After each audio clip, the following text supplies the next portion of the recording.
Howdy folks, Max Caveman here, bringing you back to my journey, my victory road for the Pokemon TCG 2025 season. We have a challenge here, and this is the last challenge for the month of July.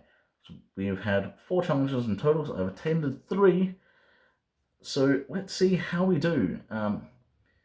Now, this challenge is the next day after a big cup, so a lot of people were burnt out from that, and a few people that were potentially coming down for a different Pokemon VG challenge didn't show up because the challenge did not end up getting sanctioned in time.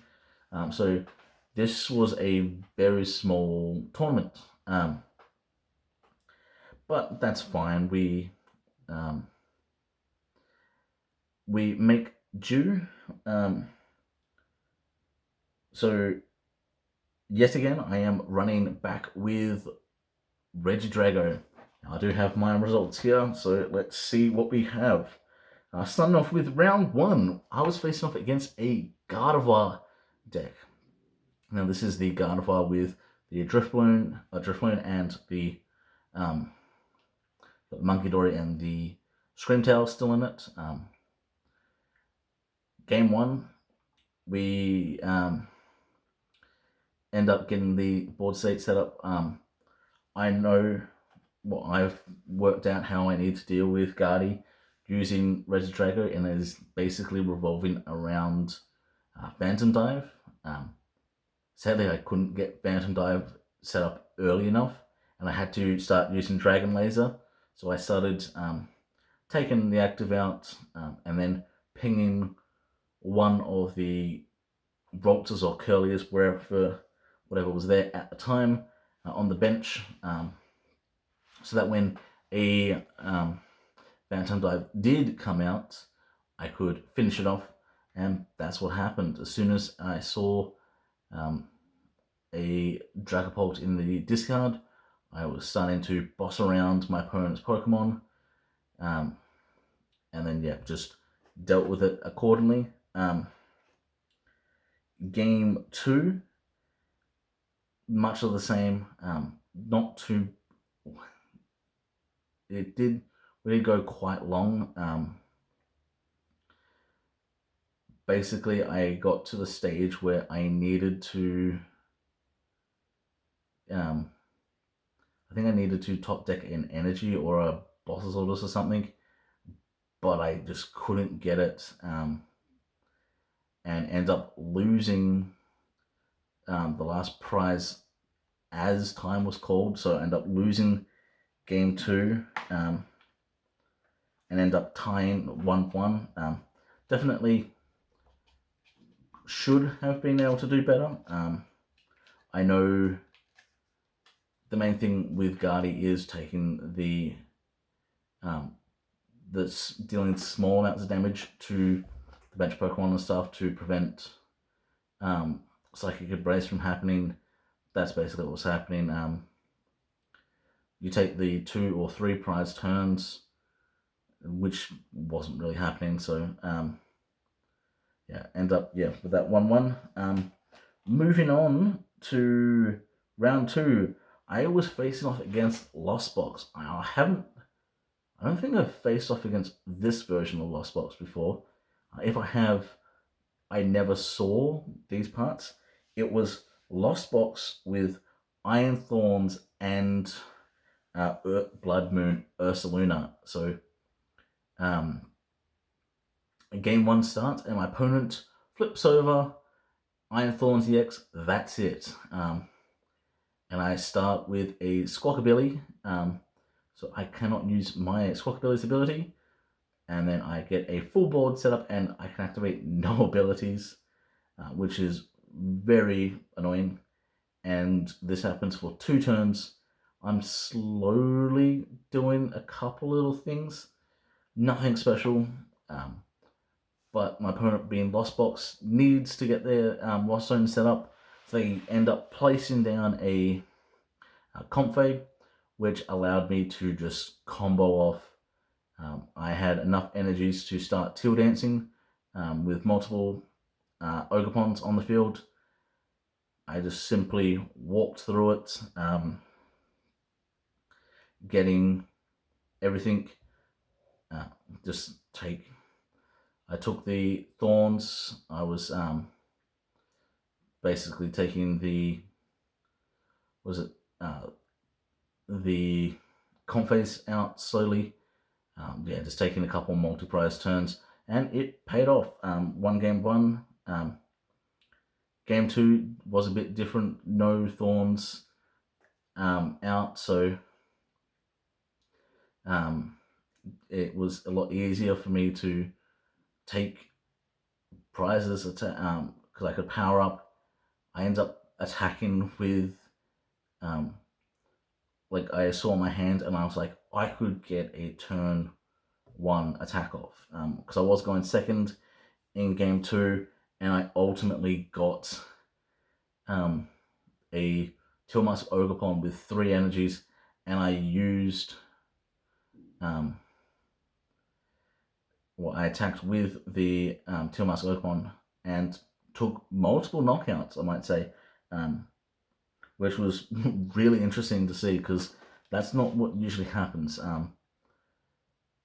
End up going quite deep in my deck at this point. I'm using Prime Catcher to move things around. I get to a stage where I need to deal with the Blood Moon Ursaluna that just hit the field.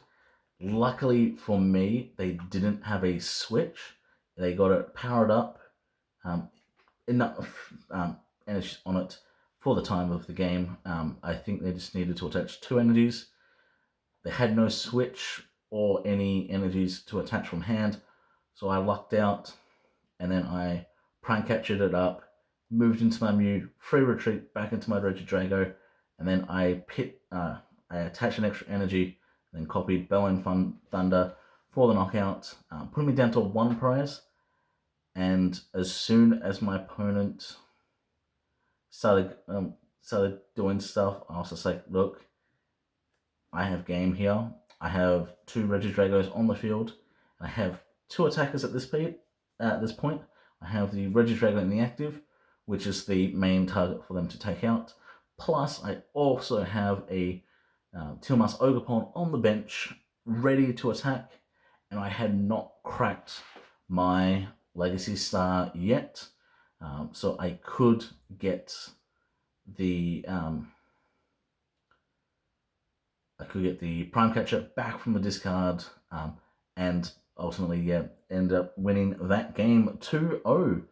And that was a big shock, because I know Lost Zone can work quite well. It just didn't happen this time. So moving on to round number 3, and I'm actually facing off against a senior this time due to my win record. My senior opponent was currently 2-0, so that was big. So I start going off in this game. Basically, I'm trying to mitigate some issues. I know that I have to deal with the my main plan is to get a Noivern EX into the discard and start attacking using Covert Flight. I did get it off, but my opponent had still got a lot of resources, managed to boss things around. But while the game was going on, I had actually hurt the player that was currently was estimated to be first in the event, and was basically going like, oh, there's no one on 101 at this point. I most likely have the tournament in the bag. They end up quite soundly losing their game, apparently. And so basically there was pressure on me to win this game, because if I won this game, I would win the tournament. So I started making cocky plays. I started just solely focusing on one Regidrago, and it cost me. I was not able to really get things situated very well at all. End up giving up game one because I was not really. I thought I'll go hard, I'll go fast, and I'll take out the. I'll set up this lock so that they can't do anything, and then I got punished for it.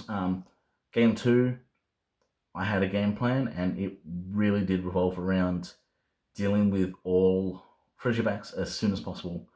My opponent starts with Bidoof in the active, that was it, and then I just start turboing through my deck, set my board up, start using all my abilities to get energies out, and then set up my discard.